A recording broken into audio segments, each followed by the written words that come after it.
Hi! In front of me is Nokia G11 and today I would like to show you how you can set up an alarm clock on this device.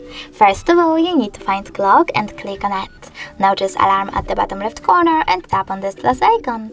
Over here set up an hour and click on OK.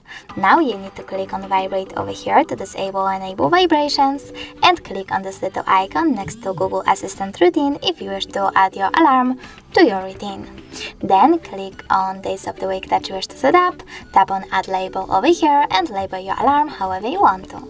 Now click on OK and click on default over here. Then choose dismiss and tap on add new. This way you can pick music from your smartphone by tapping on the song that you wish to set up and going back. I don't have any, so I have to go back, pick one of those, like Helium, and go back.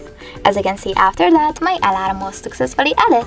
If you were to switch it off completely, click on this switcher next to it. You can turn it back on by clicking on the same one. If you were to delete it, you need to click on this delete icon under Google Assistant.